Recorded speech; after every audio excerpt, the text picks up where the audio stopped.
So tell me, were you an artist before before ALS? Mainly in high school and college, I drew a bit, but then I got busy with my career and family and got away from it a bit. Okay. But I've always had artistic strain in the family. My brother is a graphic artist in Detroit, and my mom and dad both used to draw a lot. Oh, interesting. Interesting. So we have a little bit of artistry in the family. Mm-hmm. Mm-hmm. But, it's hard to continue it when I was working because I was a Navy officer. A Navy officer? Uh-huh. And a ship captain. Oh, you were? Oh. Yeah, you really can't be drawing when you're supposed to be captaining a ship, right? Yes. Where did you go? Where did you captain ships? Well, I started out in the Gulf of Mexico and the Atlantic, and then I worked the last 20 years or so of my career in the Great Lakes. Okay. Wow. That's great. Great. Were you on Lake Erie? Oh, yeah. That's where I'm from. I'm from Erie. Oh, yeah. All 5 lakes, and we would go out the St. Lawrence Seaway occasionally out to Nova Scotia. Mm-hmm. Mm-hmm. Okay. But a lot of time on Lake Erie, I'm going to Buffalo, Ashtabula, Cleveland, and Toledo. Yes, yes. Wow. But we would go to Sandusky and Lorraine and all the I hauled iron ore and cement and asphalt. Okay. Okay. And occasionally stone. Okay. Wow. You were busy then, huh? Oh, yeah. Oh, yeah. Yeah. And this was, did you have your family at that point, or? I did. I think 1 or 2 years after I started sailing, we had kids. Mm-hmm. Mm-hmm. And it was hard being away, but when I was home, I could be home 100%. Right. We had decent time off in the winter time. Okay. So we would take family trips in the winter. Okay. Is that your boat in the background? One of your boats? I see. Yes. Yes. Wonderful. My brother was in the Coast Guard. Oh, yeah.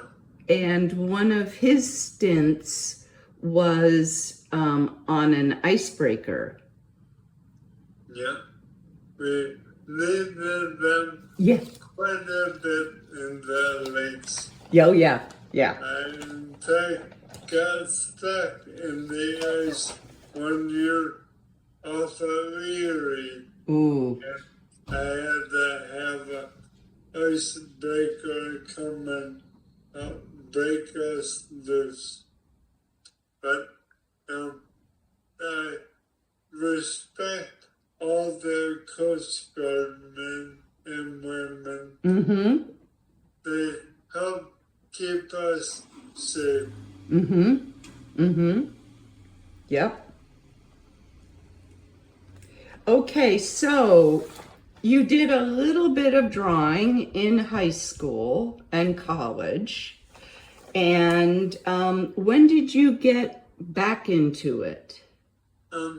Well, basically, the end of 2021, when I had to retire from sailing because of the ALS. Mm-hmm.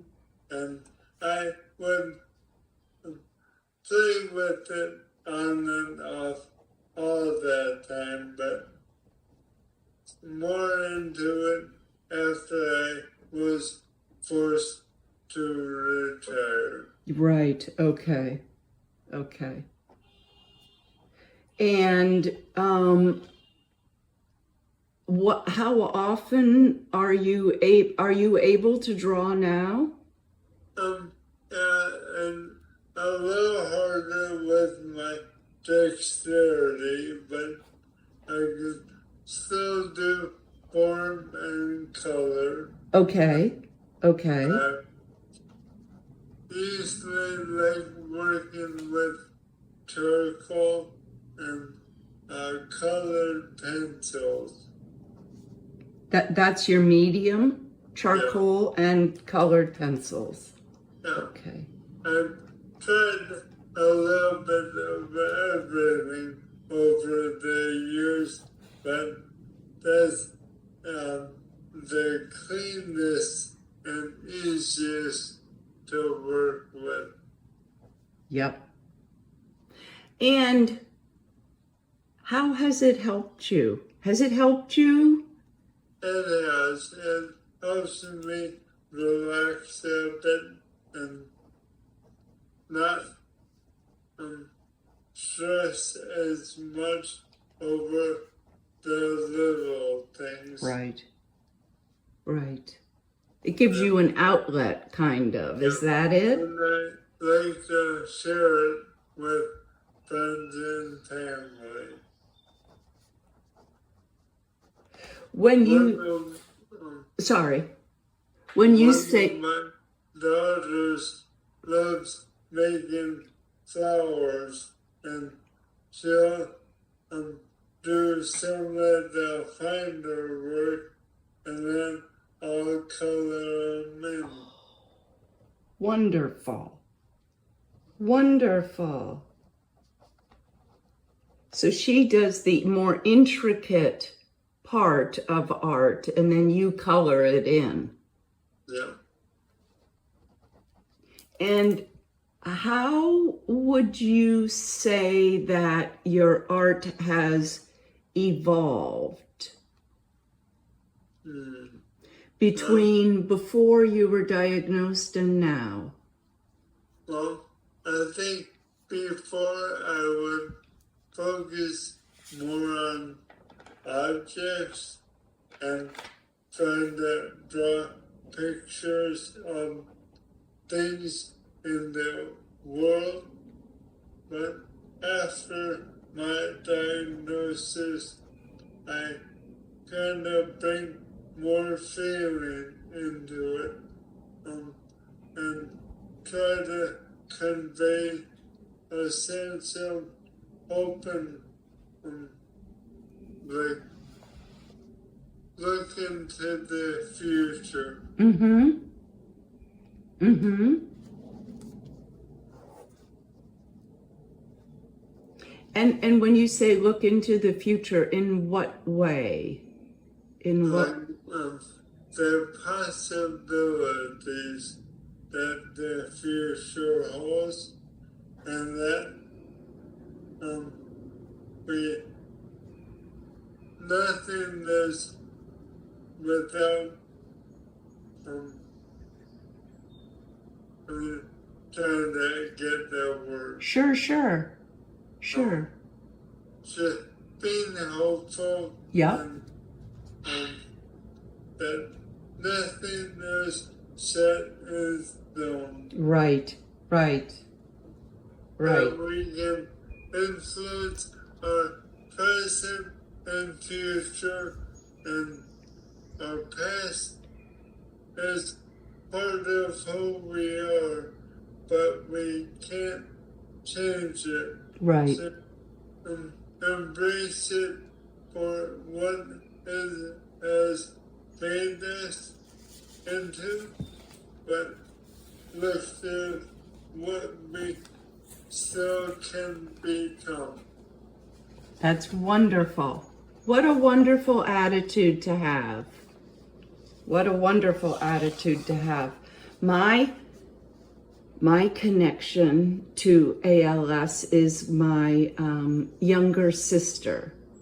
My younger sister was diagnosed when she was 51 in 2009. And she was the most hopeful person. She would not, could not get angry at the disease. I got so angry. But she said, why? What is it, how do we benefit from doing that? And like what you're saying is she would look to the future. She would look to the future, because what was the sense in going over the past? Yeah, and you do feel the challenges and the things you can't do that you used to. Mm-hmm. But you have to resist in the present and be thankful for what you still can do. You're doing great. For 2 years in. 51 when I was diagnosed also. Okay. And not quite the retirement we had planned, but we're making the most of it. Right. Good for you. Good for you. I love that. Now tell me, Chris, what do you go on location and do your art, or do you do your art from photographs or from your memories, or? Now I mainly do it from memories. At the house. I don't have like a studio set up, but at the home office or over on the deck with a sketchbook, kind of just enjoy the event, a little harder to travel now. Yes. Yes. We have so much beauty around us that we can take that all in. Wonderful. So if you could tell me what some of your favorite pieces are. Well, I like my pen of the ship and the sunrise. But I also enjoy like landscapes.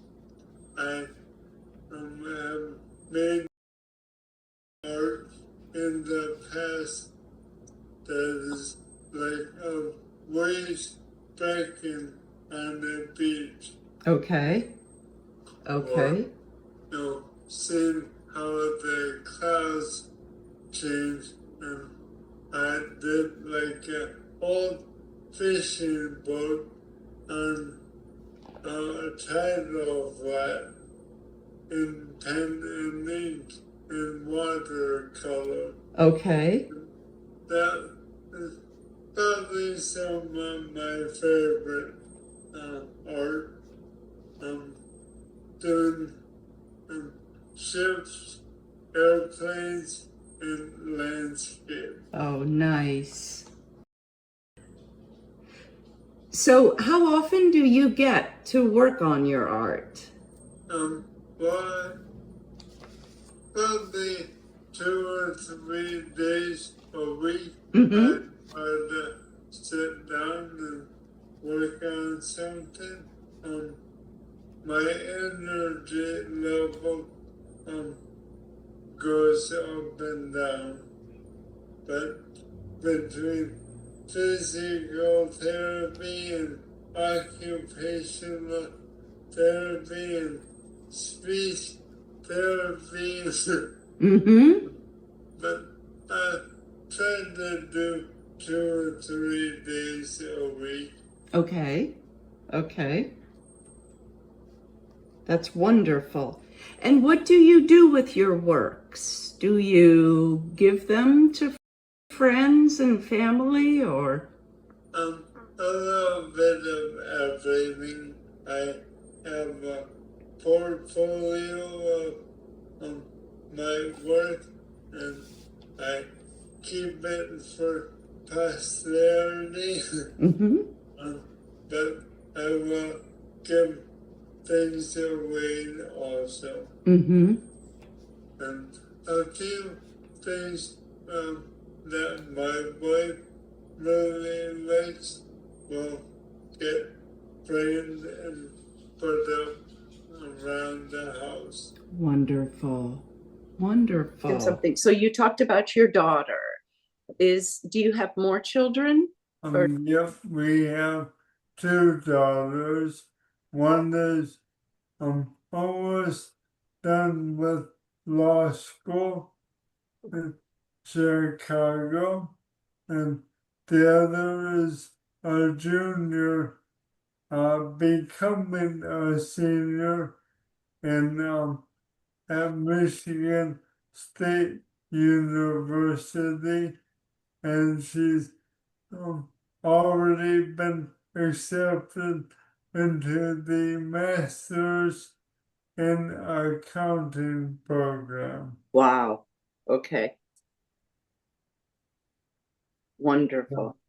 Proud of them both, and they help out a ton whenever they're home.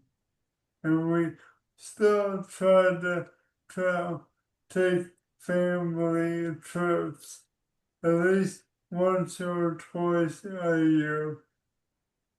Good. That's Went excellent. to Costa Rica this last January. That's a good time to be in Costa Rica. Yeah, especially in Michigan. Mm-hmm. Michigan, Upper Michigan. Yeah.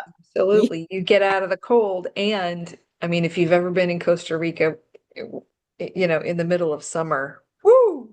Yeah. I live in Florida and it's hot enough.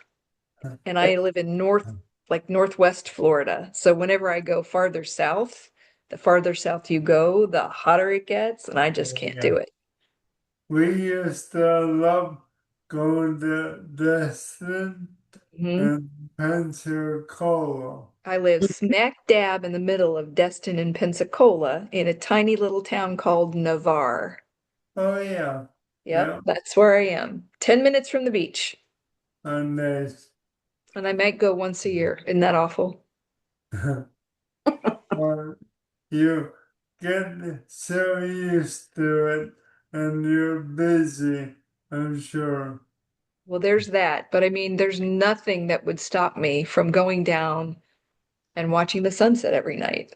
except for the fact that it's been a long day and I'm comfortable on the couch. Yeah. Yeah.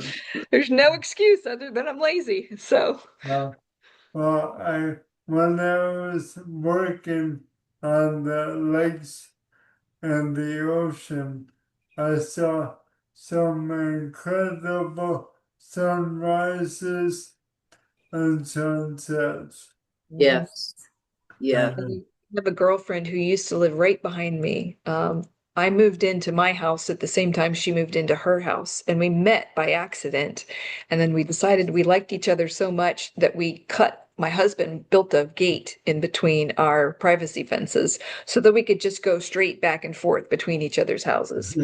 And she and I used to get up early in the morning and go down to the beach to watch the sunrise with our little bottle of Prosecco and some fruit and whatever for breakfast. And that was always a really good time. yeah. Hmm. Yes, my brother lives on a bluff overlooking Lake Erie. We've talked about Lake Erie, Ellen, and honestly, I don't know that there are any more beautiful sunsets than when the sun sets over Lake Erie. Oh, they're just so gorgeous. So you must have seen a lot while you Yeah. were on Yeah. those lakes. Yeah. Well, when I was sailing, I would be gone either for 1 or 2 months at a time, and Hmm. then be home for like 2 to 4 weeks. And we have a boat of our own, a little sea ray, and people always thought I was crazy because I would spend most of my life on a ship, but then when I got home, I would get on the boat again. It was with the family. You're a seafaring man and you are passionate about your boats. Yeah. Yeah. Hmm. Well, I also used to be a commercial airplane pilot. Oh. I never had a job flying, but we had a partnership in airplanes, and I would love to take the family flying too. And we were talking about how beautiful the clouds and sea can be from the water, but similar from the air. Hmm. Absolutely. When you're in a big commercial plane and you're up high, you can see some pretty spectacular sunsets and sunrises as well. Yeah. But in a private plane like that, you don't go above the clouds, do you? You stay below Um, them? well, I was instrument rated, so I could go above some of the lower clouds, but Mm. the planes I flew topped out about 20,000 feet. That's still pretty high. Yeah. Yep. I would like to be able to share your Right. artwork so that Yeah. we can bring that up on the screen. Can you see that? Oh, yes. So tell us about this. Well, that's a representation of the Mackinac Bridge between the upper and lower peninsulas of Michigan, and the typical Laker freighter on the water during the sunrise. How long are those boats? Um, Most of them are between 600 and 800 feet. That is one big boat. Yeah, Yep. I worked on a 1,000 footer for a little while, and that's uh, almost as big as an aircraft carrier. Did you ever work on or have to sail in the ice? Oh yeah, Yeah. we would sail some of our ships until the end of January and fit them out in March. Mm, So we would have to call on the Coast Guard yeah. for ice breaking Hmm. every spring and winter. And then you took this and you turned it into Oh, that's the pin. the pin. Yeah. Yes. Yep. Float hope. Tell us where that saying came from. I What? know obviously because you are a sailor and boats, but tell me where this came from.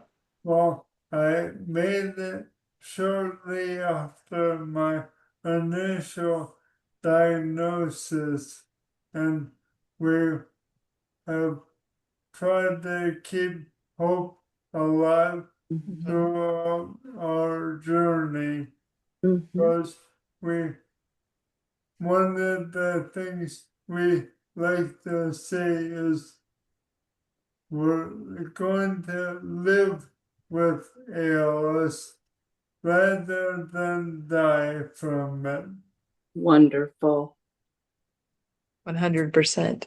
My Wonder. hus my husband had FTD and ALS both. He was diagnosed with the FTD first and then the ALS second. And it's such a devastating diagnosis to have to go through together. But Yeah, because of Larry's dementia, I sort of went through it alone.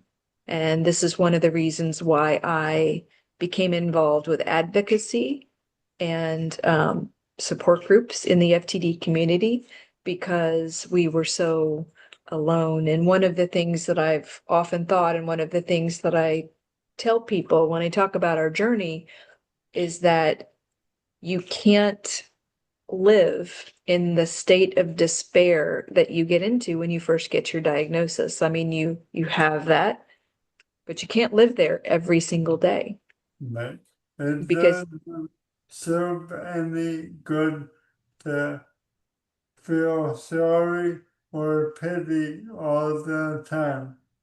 You can be mad at this situation, or you can choose to make the best of it. And that's what we try to do Yep. is um, enjoy life when the people around us. yep, it Yep. strips you, this journey definitely strips away all of that unimportant stuff, all of the things you have to do, all of the things that you thought you were going to do. And it gets us right back to the most important thing, which is that connection that we have with the people around us and the people that we love. Yeah, Ultimately, that's the only important thing. And so that's what we focused on. That's what I still focus on every single day. That's why I get yeah. so much joy out of doing these interviews because I get to meet such amazing people. Well, Chris, both of you have um, done some great things, and we are happy to be a little part of it. oh, Chris, are these available to the public? Um, These buttons? Not right now. Oh, We um, make a bunch of them with our company, and I've been just handing them out to people that I meet along the way. mm-hmm. Mm-hmm. I love that you named the boat in this Hope. I Yep. love that.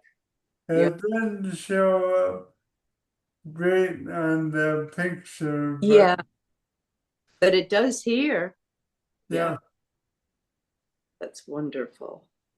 Tell me something you want people who are viewing this art show to know about you? That don't give up. You know, there, I know it's a trade tagline, but ALS is um uh there is no cure right now, but it is underfunded for research, and a lot of neurological diseases are treatable if they get the research funding to find treatments. You're So right. it's not an incurable disease, it's an underfunded one. 100%. Did Caroline, did you ask, is Chris, I'm asking you now. Why am I asking Caroline? Are you participating in research yourself? I have in the past. I'm currently looking into additional clinical trials, but nothing right now. It's I great. did, I did try to do a stem cell trial at Mayo, and I went all the way through it, but my stem cells wouldn't settle down and propagate properly. Oh, And I don't have the genetic version of ALS. I have the sporadic one, mhm. but I also did this-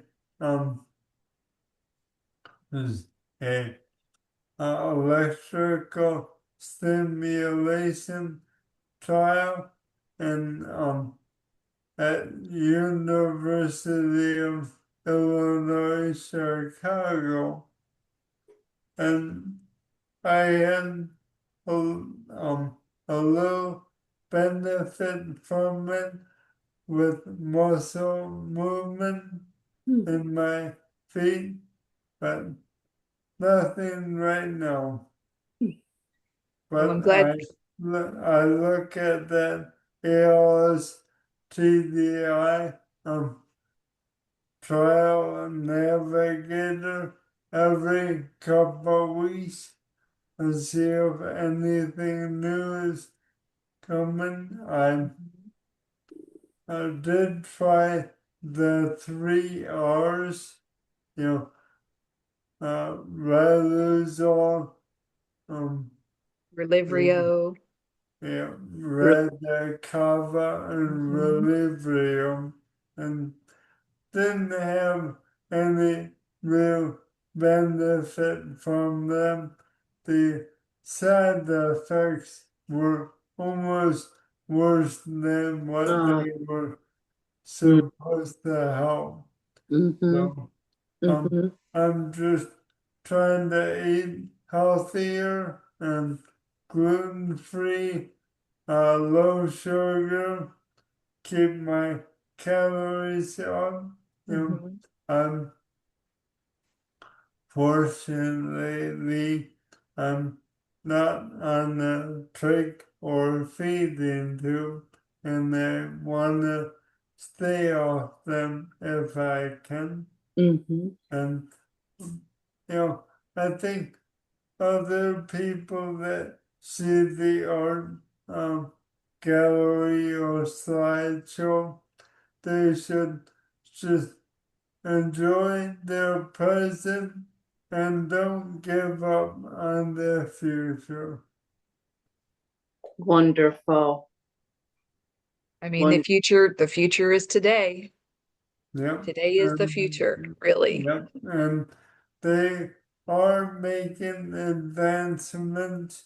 Mhm. Um, I read that Dr. Bellick is um, excited about a new drug that might be coming to the market within the next 6 to 12 months.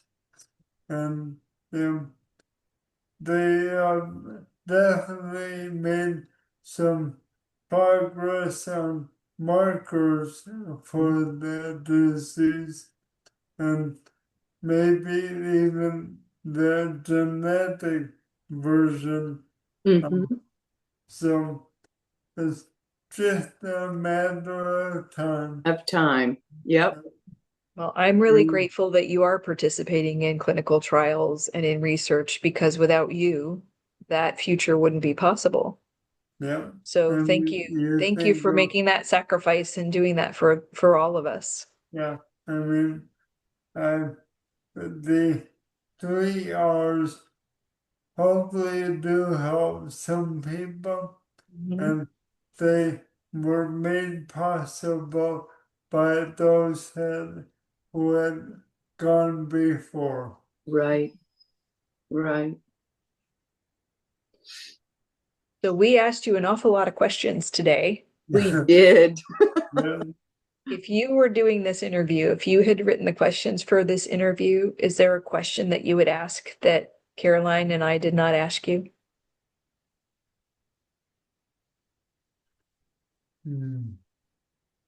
Well, one thing would be, what good has come from your ALS diagnosis? Tell And us. I think one good thing is the people I've met. Mm-hmm. Mm-hmm. 100%. Mm-hmm. The people I have met have been the best people I have ever met in my entire life. Yep. I Yep. I wonder if it's not a genetic component that um that people who are stricken with FTD or ALS are genetically nice. Are they just genetically good people? Because I've not met, I might have met one or two curmudgeons in my day, but even a curmudgeon has a heart of gold. A Mm. curmudgeon is a person, is a good person who's been hurt and has walled themselves off with their gruffness, right? No, But even inside that curmudgeon is a really good person. I've never met one person who was not inherently good Yeah. on this journey. and it makes you appreciate what you have. Mhm. Not take anything for granted. Mhm. Absolutely. Absolutely. Yeah. Oh, Chris, you've been just great. You guys have to. And my wife is the tech expert, so I'll have her upload some pictures of my other art, and I will keep going with it. Good. Excellent. I Please, like it. please. Okay, well, I'm going to be looking for that artwork. I really All right. appreciate your time and thank you so much for your patience. And please, Caroline did a great job of memory. she has been an amazing partner in this project. She keeps me honest, that's for Yeah. sure. Thank Okay. you, Thank you ladies. so much, Chris. We'll see you soon. Take Thank care. you. Bye. Thank you.